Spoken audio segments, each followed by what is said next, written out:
a rhino gives its last breath as a tribe plunge spear after spear into its organs. It will soon be butchered and fed on for many days, its organs and bone marrow to be prized, and the flesh divided up among the tribe. The bones will be used for tools and the skin for clothing. This rather successful day is not the norm of middle place to see in Africa. Hunts fail, predators attack, and violent encounters with other groups occur. But for this moment, this one moment, a long time ago, this tribe can share a meal beneath the stars, relive the hunt, and live to fight another day. Homo erectus was the first hominin to do many things. They pioneered complex tool use, conquered new environments, and cared for each other.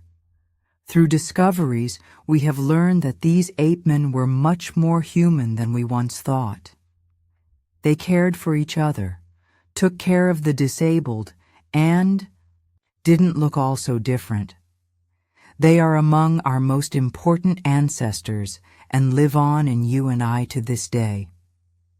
The first Homo erectus fossils were found in 1891 on the Indonesian island of Java by a Dutch doctor named Eugene Dubois. Prior to this discovery, Neanderthals were the only early human fossils known of. Dubois unearthed a tooth, a thigh bone, and most importantly, the top of the skull. This discovery originally baffled scientists. The theory of evolution was still relatively new, and many didn't know what to make of it. It was upright, had a much bigger brain than a chimpanzee, yet was still primitive. In The Origin of Species, Charles Darwin controversially proposed that man may have evolved from apes. This discovery of such a primitive human led many to believe the theory may be true. When Erectus was first discovered, however, it was thought to be much more primitive than we now know. It was Java man was first allocated to a genus of fossil chimpanzees. The following year, it was assigned to the new genus Pithecanthropus. It was given the name Erectus because its femur suggested it was bipedal. At the time, a few scientists recognized the fossil as a missing link, but others largely disregarded it.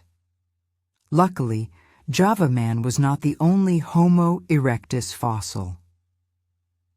In 1921, 2 fossil human teeth were discovered in China, and the world was interested.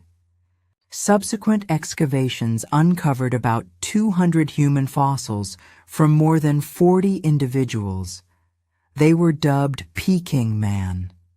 Among the material, 5 nearly complete skull caps were found.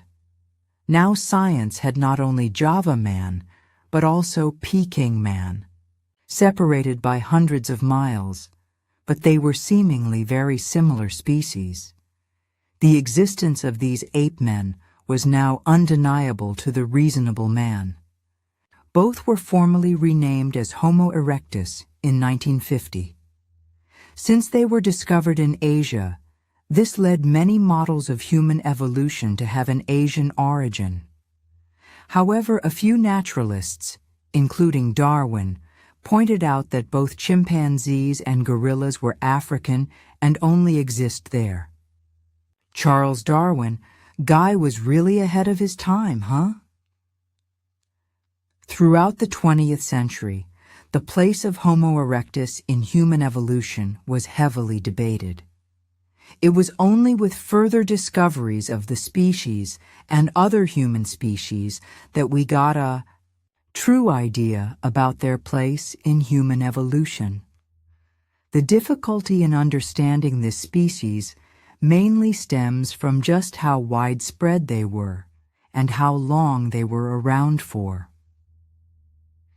It has been proposed that Homo erectus evolved from Homo habilis, over 2 million years ago, though they still would have coexisted for at least 500,000 years. The earliest remains of the species can be found in both Africa and Asia, which leaves a confusing tale for researchers. They were in China as early as 2.1 million years ago, and in South Africa, 2.04 million years ago. Some believe that habilis reached Asia and evolved into Erectus there, and only later came back to Africa and Europe. Others suggest that Erectus evolved in Africa before quickly traveling to East Asia. Either of these theories could be true in their own way. More primitive and more advanced forms of Erectus were certainly on the planet at the same time.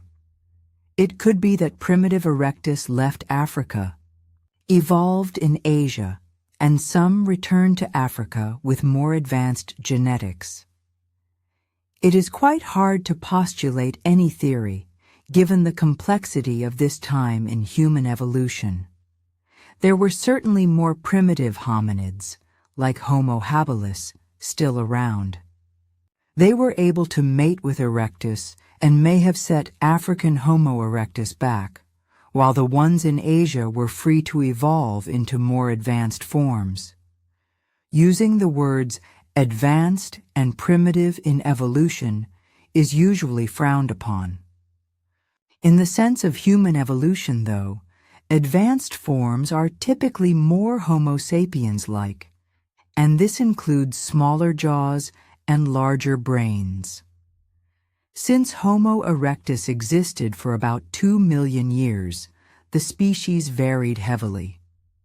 The average Homo erectus had a brain volume of about 950 cm3, though Middle Pleistocene individuals had brains as large as 1230 cm3. The average modern human brain volume is about 1350 cm3. So Erectus varied a lot in brain size and other parts of their morphology over the vast amount of time they walked the Earth. Because of this, there are many different forms that are sometimes considered subspecies of Homo erectus. Regarding archaic humans, there is still no definite consensus over what defines a species or subspecies. Typically, most human species are considered their own distinct species. Homo sapiens, Neanderthals, and Denisovans were all able to mate with each other and were all very similar. Even so, they are all considered different species. But for Erectus, since the forms are very similar and undoubtedly Erectus, the different forms are often considered subspecies. Here is a list of all of them. Many are geographically separated or separated by vast amounts of time. Homo erectus had a flat, more Homo sapiens-like face than earlier hominins. Its skull was low and flat, with a very pronounced brow ridge. These brow ridges are quite weird-looking to us modern browless humans. We typically ask, why did they have such big brows? But in reality, we should be asking, why don't we? The reason we lack them is likely a response to how social we are. Subtle cues caused by moving your eyebrows can mean a lot socially. We likely lost these brows to have more mobile and expressive faces. Brows in these ancient men also served as protection from impacts to the face. Modern humans have fistfights over petty things, and there's no reason to think that that wasn't the case in these people. Their heavily built skull may have protected them from not only each other, but the hard world they lived in. The fossil record indicates that Homo erectus was the first human species to have featured a projecting nose, which is generally thought to have evolved in response to breathing dry air, in order to retain moisture. American psychologist Lucia Jacobs hypothesized that the projecting nose instead allowed for distinguishing the direction different smells come from to facilitate navigation during long-distance migration. This seems unlikely, considering humans do not have the best sense of smell.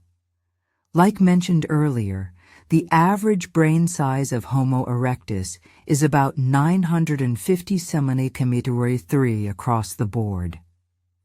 However, the average Asian Homo erectus is about 1,000 cm 3. Remarkably smaller specimens, such as Erectus georgicus, had a brain of only about 600 cm 3. Overall, across all subspecies, brain sizes range from as low as 546 to 1,251 cm 3. This is a greater variation than seen in modern humans and chimpanzees, though surprisingly less than that of gorillas. They were very intelligent people compared to prior hominids.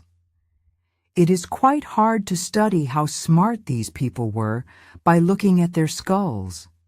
However, a 1-year-old Homo erectus specimen shows that the species lacked an extended childhood, required for greater brain development, indicating lower cognitive skills. Their prefrontal cortex was certainly smaller than ours, and certainly less complex. Regardless, they were the smartest hominids of their time and capable of a lot. Dentally, Homo erectus had the thinnest enamel of any known hominin. Enamel prevents the tooth from breaking down from hard tools, but impedes shearing through tough foods. The body of the mandibles of Homo erectus are thicker than those of modern humans and all living apes. The mandibular body resists torsion from the bite force or chewing, meaning their jaws could produce unusually powerful stresses while eating. But the practical application of this is unclear.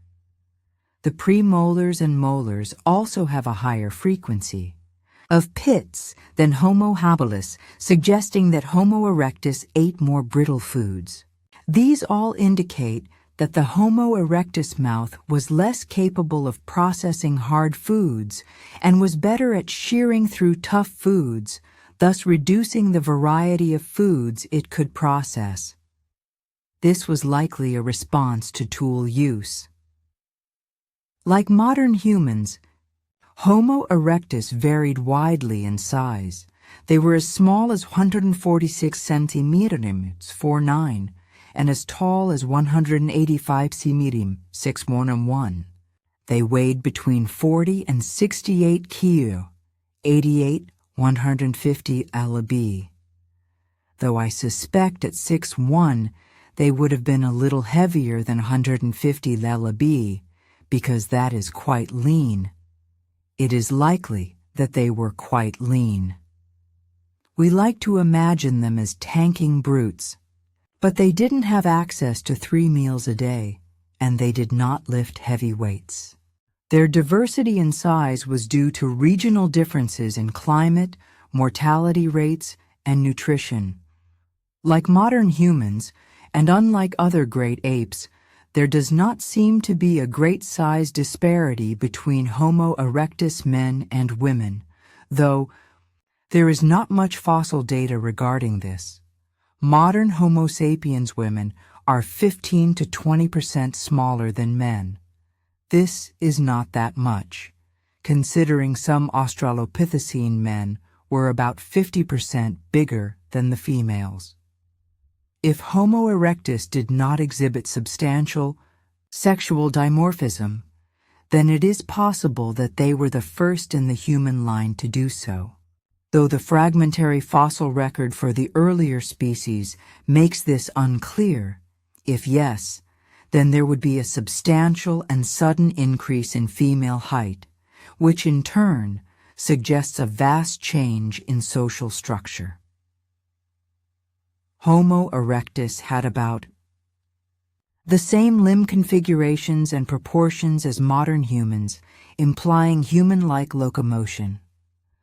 Homo erectus tracks in Kenya also indicate a sapiens-like gait.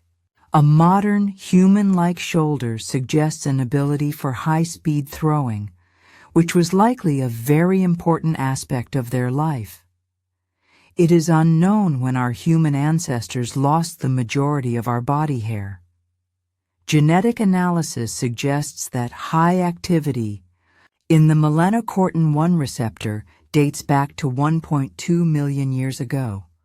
Losing our body hair would have allowed for harmful solar radiation to reach our skin. Dark skin may have developed in response to the loss of hair. It is possible that exposed skin only became dark in the Erectine because the increasing tilt of the Earth, which also caused the ice ages, would have increased solar radiation. This would suggest that hairlessness first emerged in Erectine. However, Australopithecines seem to have lived at much higher and colder elevations. The nighttime temperature can drop significantly, so they may have required hair to stay warm, unlike early Homo, which inhabited lower, hotter elevations. Populations in higher latitudes potentially developed lighter skin to prevent vitamin D deficiency. A 500,000-year-old Homo erectus specimen from Turkey was diagnosed with the earliest known case of tuberculosis meningitis. It is typically exacerbated in dark-skinned people living in higher latitudes due to vitamin D deficiency. Hairlessness is thought to have facilitated sweating, but reduction of parasite load and sexual selection have also been proposed. Regardless, we see in modern humans that skin is highly adaptive and changes color depending on the region. This adaptable feature allows us the ability to sweat, absorb optimal vitamin D, and also block harmful solar radiation, all dependent on our specific environments. Skin's pretty amazing. We know sweat helps cool us down. It is a fact. Since Erectus most likely had bare skin and the ability to sweat, it was able to cool down the same way we do. Different populations had different skin colors, and some may have remained a little hairy. By the time of Homo habilis, upright running and jogging was already a well-adapted ability, but Homo erectus had a modern human gait and limb proportions. Erectus was a great runner, just like us, and even had good endurance. It is estimated it could have run for 5 hours straight, given that the individual was, of course, already conditioned.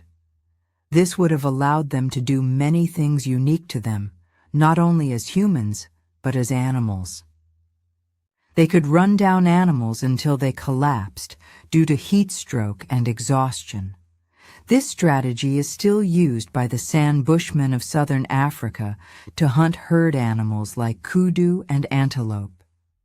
They also could reach dead carcasses before other animals. It seems running may have evolved due to a change in our diet. We were running in search of prey. But what did Homo erectus eat? Well, it had such a wide and diverse range that populations ate vastly different things.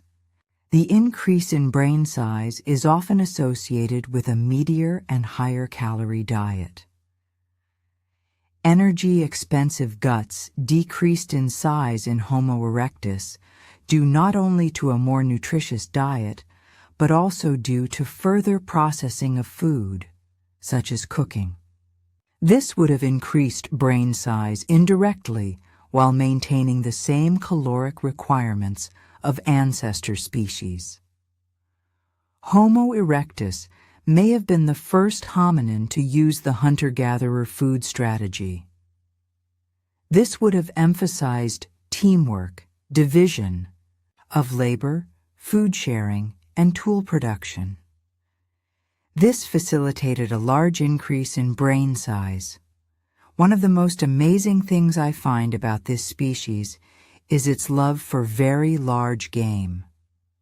Homo erectus sites frequently are associated with assemblages of elephants, rhinos, hippos, bovids, and boar.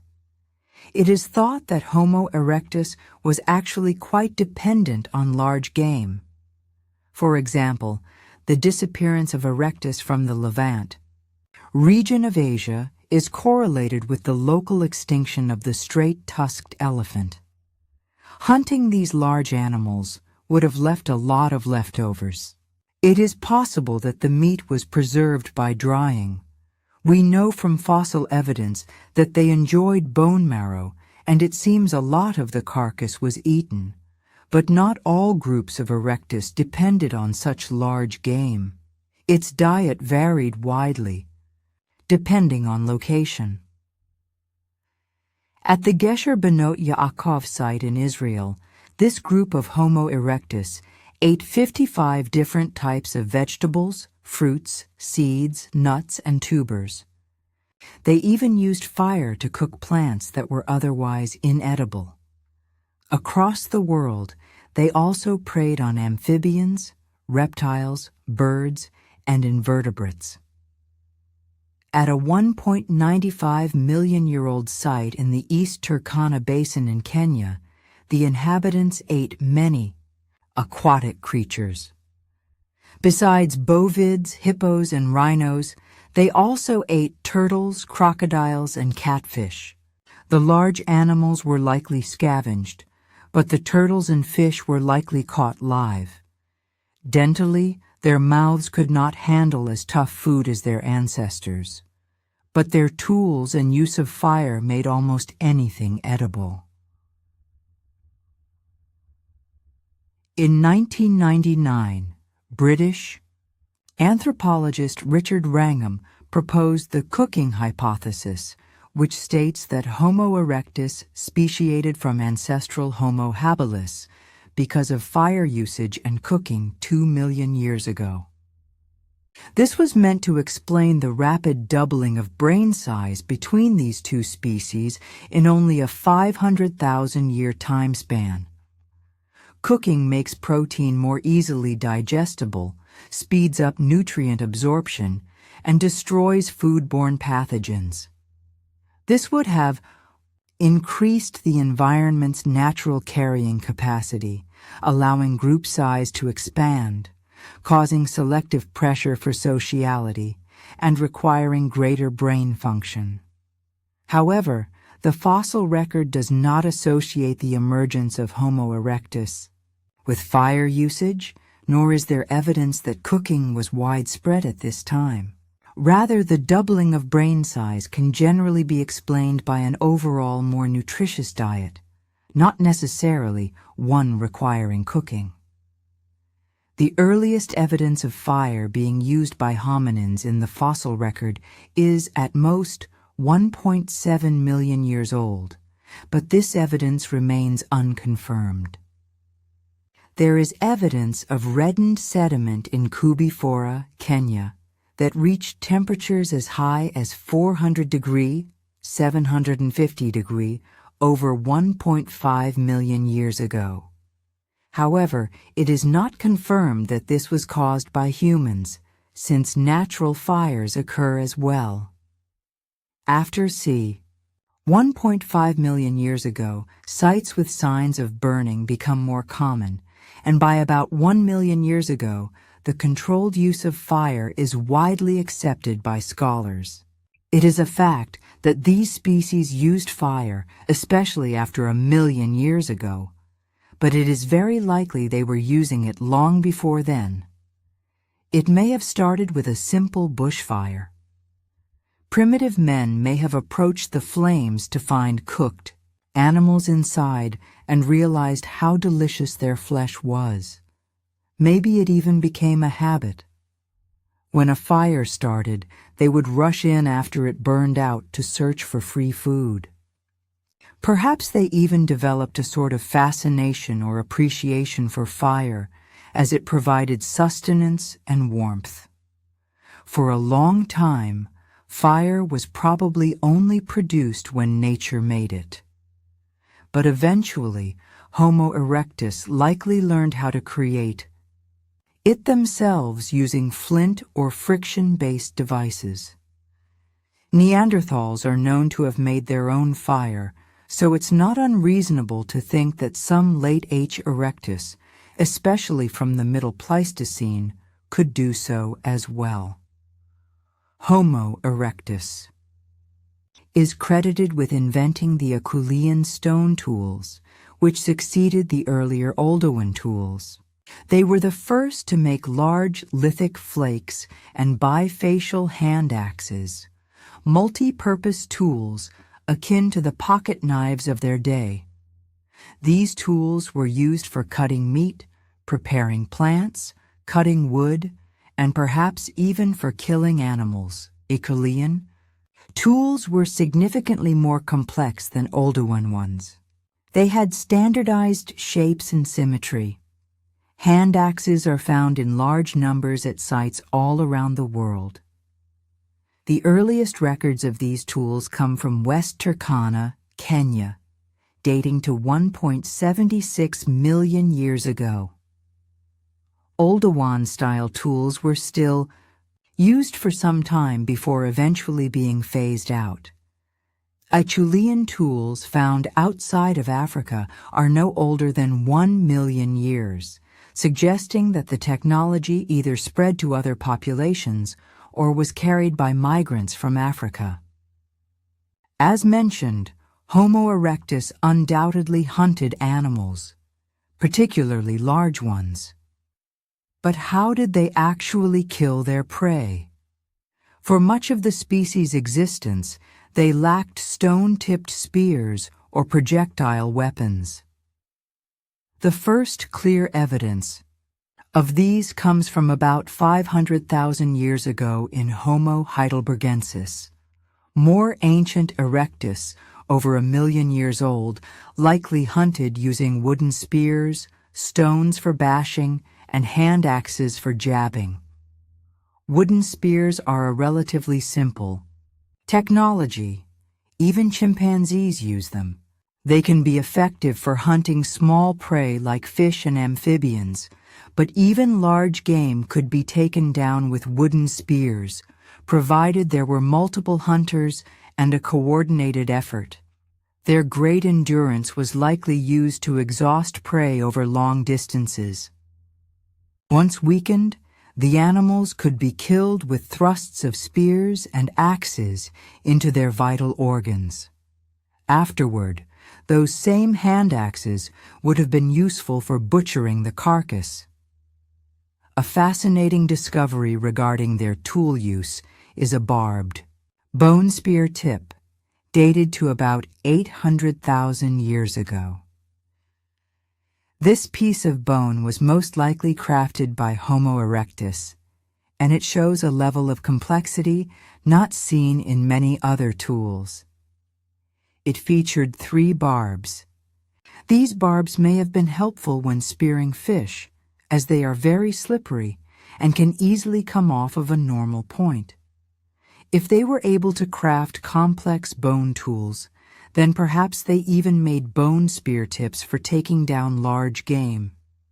We do not really have evidence of this from this time period, but to make a broadhead out of bone would be much less complex than this amazing artifact.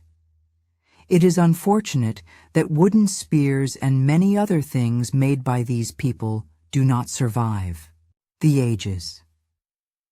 One could imagine they had specific spears and tools for certain animals, maybe smaller and lighter ones for small game, bar points for fish, and large spears for large game.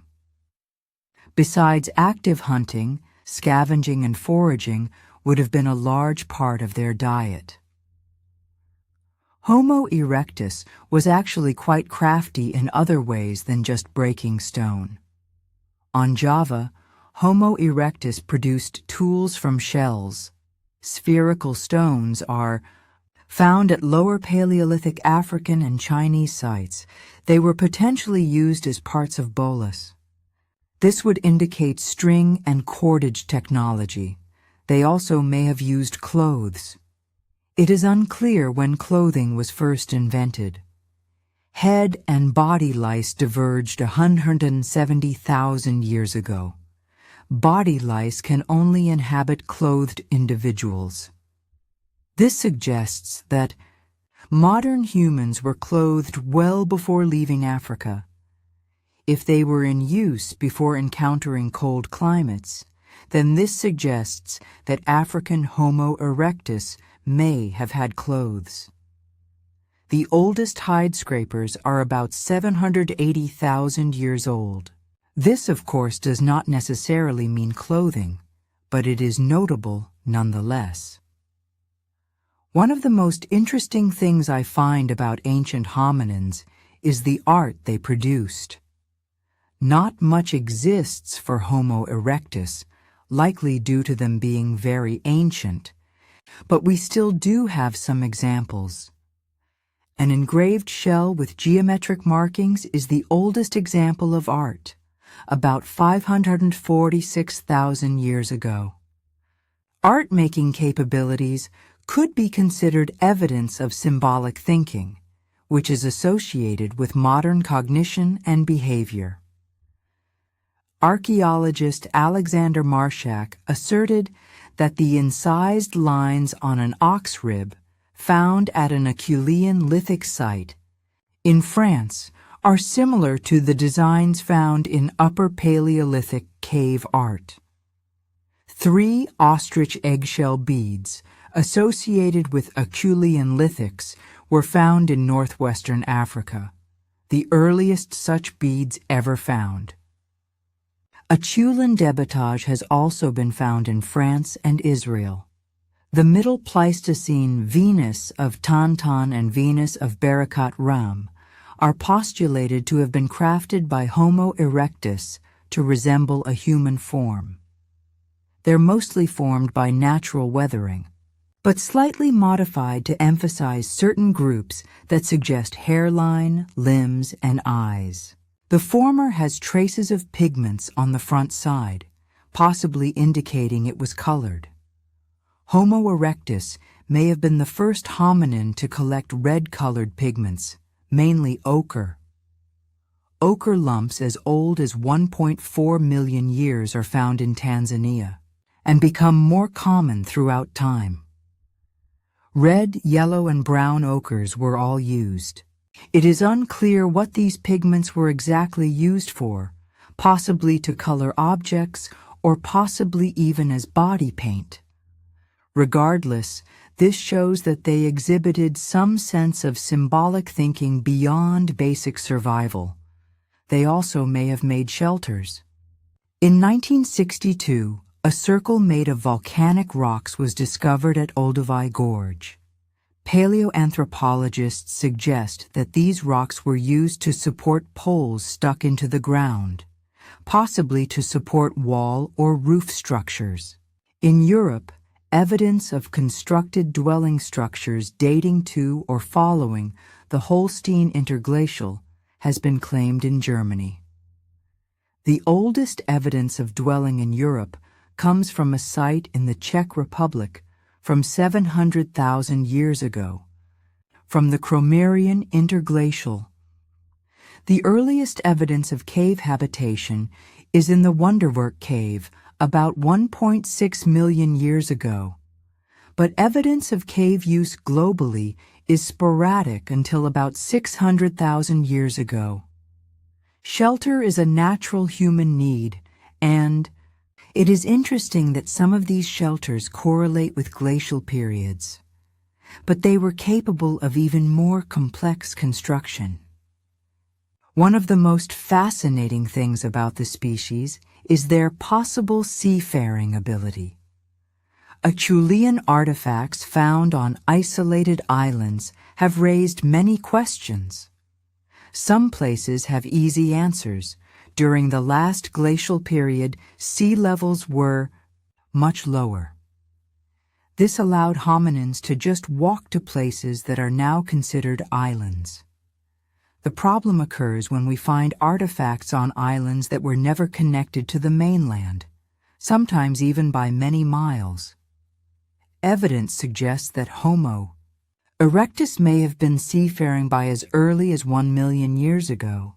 In Indonesia, the island of Flores is famous for being home to the tiny Homo floresiensis.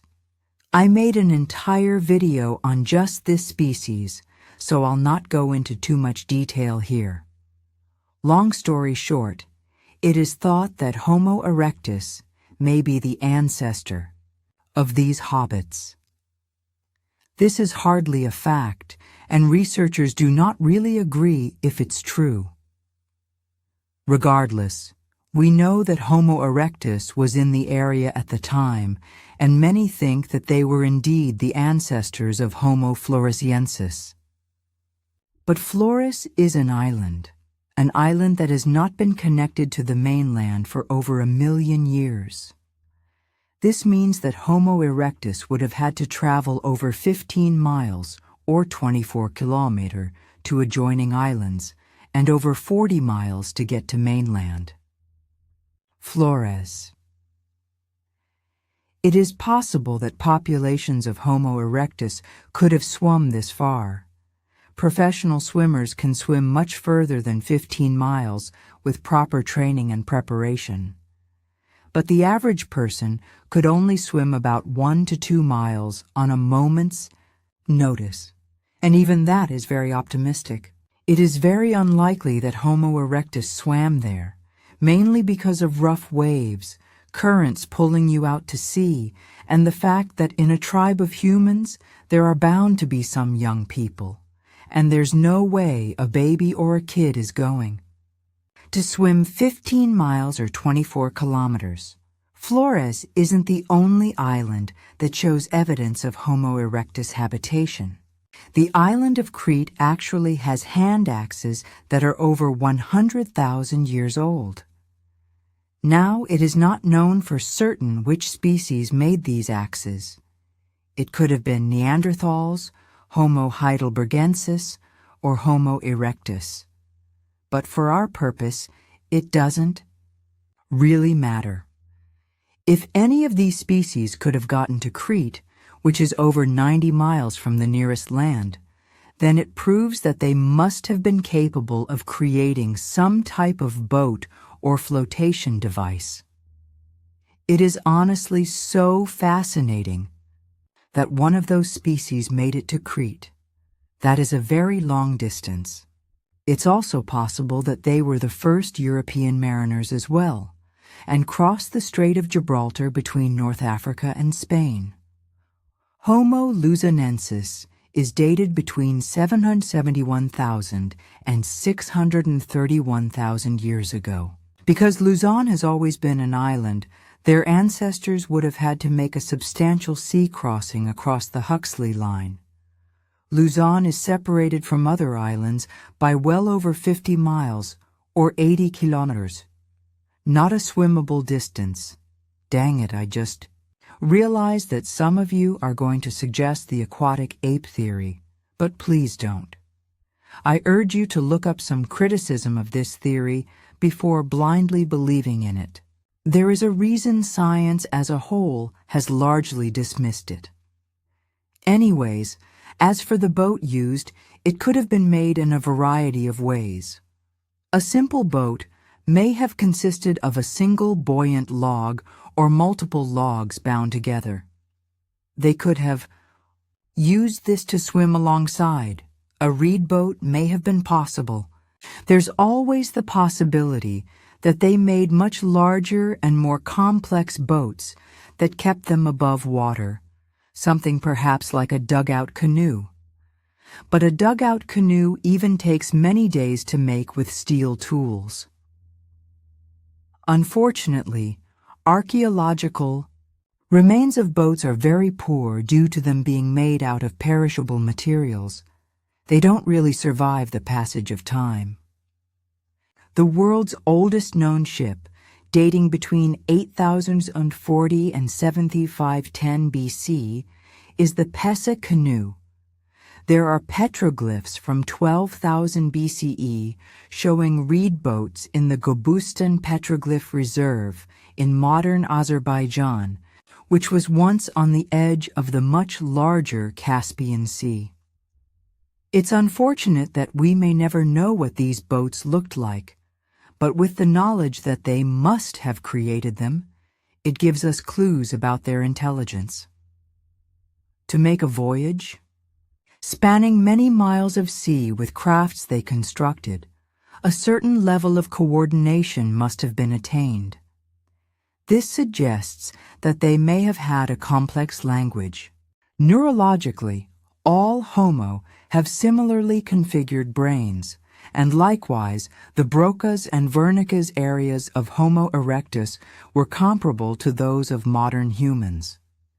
These areas are in charge of sentence formulation and speech production in modern humans. However, this is not indicative of anything in terms of speech capability, as even large chimpanzees can have similarly expanded Broca's areas, and it is unclear if these areas served as language centers in archaic humans. The hyoid bone is a bone very important for speech.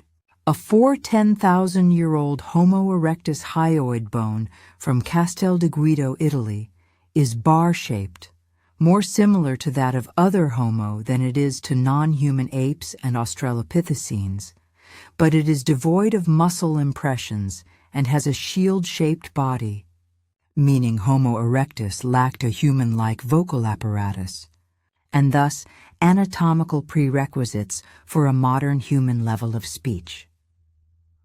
Homo erectus likely used some sort of proto-language and built a basic framework, which fully fledged languages would eventually be built around. A hyoid bone from a 530,000-year-old Homo heidelbergensis is like that of modern humans. Another specimen from the same area shows an auditory capacity sensitive enough to pick up some human speech. So, Homo erectus likely did have some sort of proto-language and undoubtedly had advanced social behavior, but modern speech as we know it was not present in their species. It is hard to tell what these people's social structure would have been like. The only fossil evidence comes from a site in Kenya of 97 footprints made 1.5 million years ago. The group composed of at least 20, most likely male individuals. This indicates some specialized task group, maybe a hunting party or border patrol. If correct, this would indicate sexual division of labor, which distinguishes human societies from those of other great apes and social mammalian carnivores. In modern hunter-gatherer societies who target large prey items, male parties are dispatched to bring down these risky animals. Because of their low success rate, females typically focus on more predictable foods such as plants and smaller prey. Homo erectus or Homo ergaster may have lived in large multi-male groups in order to defend against large savanna predators and an open, exposed environment. Interestingly, dispersal patterns indicate that Homo erectus generally avoided areas with high carnivore density. So basically, they avoided carnivores, which makes a lot of sense. It is possible that male-to-male bonding and male-to-female friendships were important societal aspects. All animals are imperfect creatures. Throughout their lives, we are bound to run into health issues, some less serious and some wicked enough to take one's life. In nature, animals are typically not able to stop health conditions from sealing their fate. If a lion receives a broken jaw or limb, that might just be the end for them. But humans have sort of tamed this inevitability. The classic notion of survival of the fittest does not always apply, especially in modern humans. Individuals that might not even have functioning legs are able to reproduce and have a full and happy life. This ability to help and care for others is a large part of what makes us human. Further discoveries of Homo erectus have shown that many of them were very human. A 1.77 million-year-old skull of Homo erectus gorgicus has given an important insight into the origins of compassion. The well-preserved skull belonged to a male of about 40 years of age. All of his teeth except for the left canine had fallen out. The tooth sockets had been reabsorbed into the skull, suggesting that he had lost his teeth several years before his death. This impairment suggests that he had been dependent on the kindness of others to survive.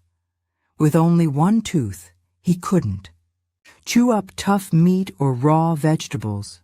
Instead, he likely had to rely on bone marrow, brain matter, and soft plant matter. He was an old man at age 40.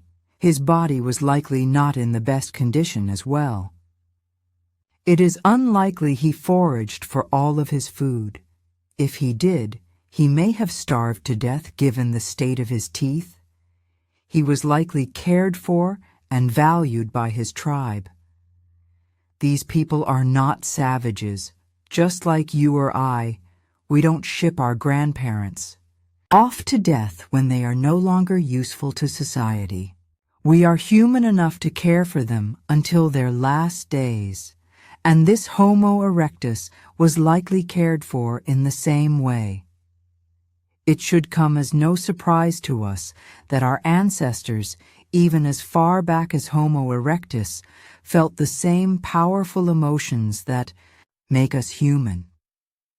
They were, after all, human. This specimen is not the only Homo erectus with an impairment. The 1.5 million-year-old Turkana boy had juvenile spinal disc herniation, a condition that is very painful and restricted him from walking, bending, and other daily activities. Yet the specimen survived into adolescence, which is evidence of advanced group care. At a site in Spain called Cima de los Huesos, a skull of a young child was discovered. This small and frail cranium shows clear evidence of a serious brain deformity. This child likely suffered from severe learning disability that would have been apparent to its parents. Yet the child was not abandoned or killed. Instead, for at least 5 years, they cared and nurtured it. Who knows why it ended up dying eventually? Even if they did decide to kill it, they still cared for it for 5 years, at some cost to the parents. Many other fossils exist of human species that cared for the sick and injured. This behavior may have first appeared in Homo erectus, although some suggest it appeared as far back as the Australopithecines.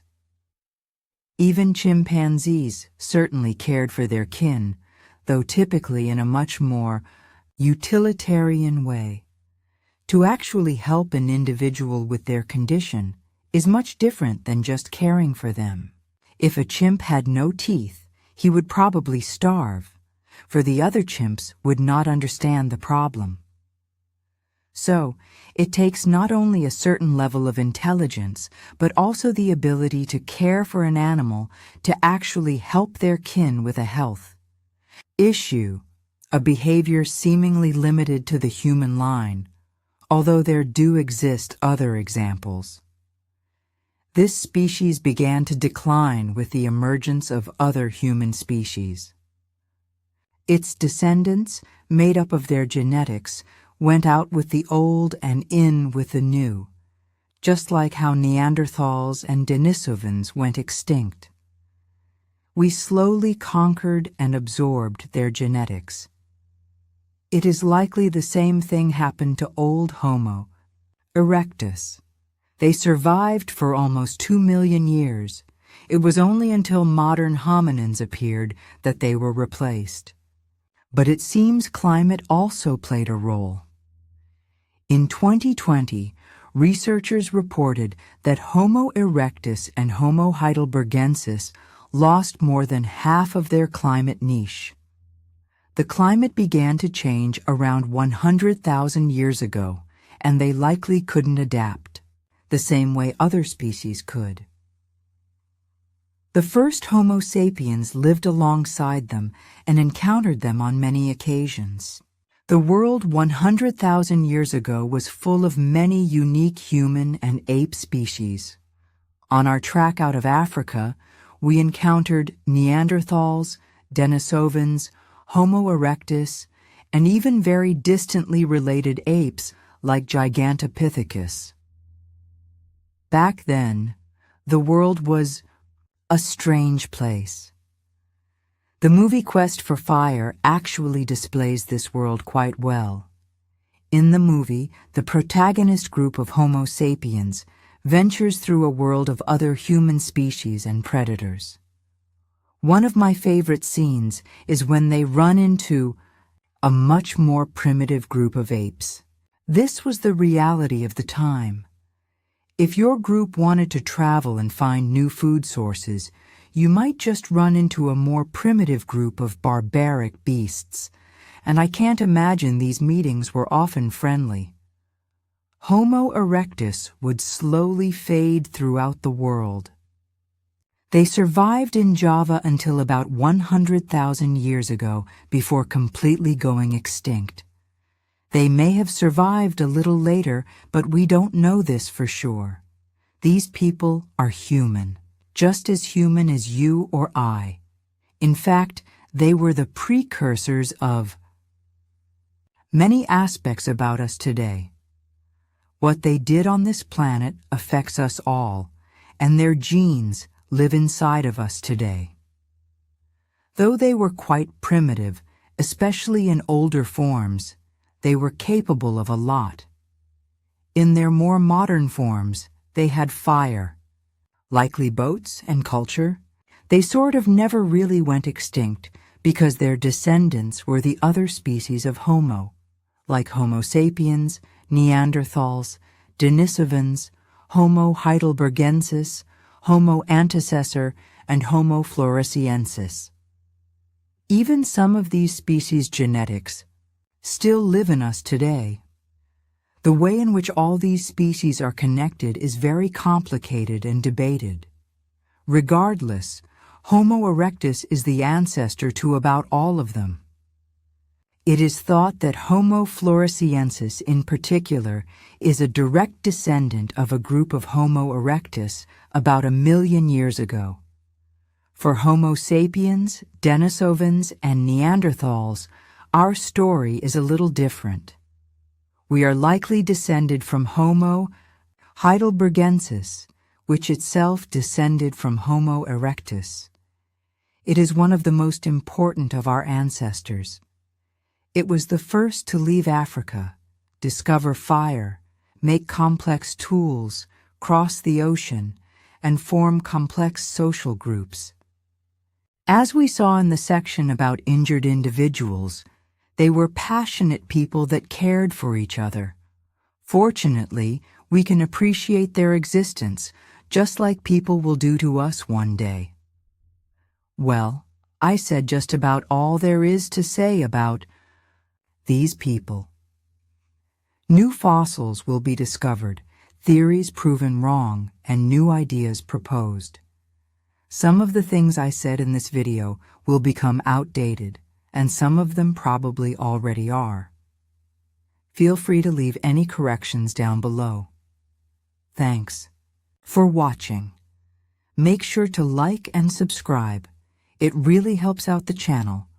I'll see you in the next episode of See You.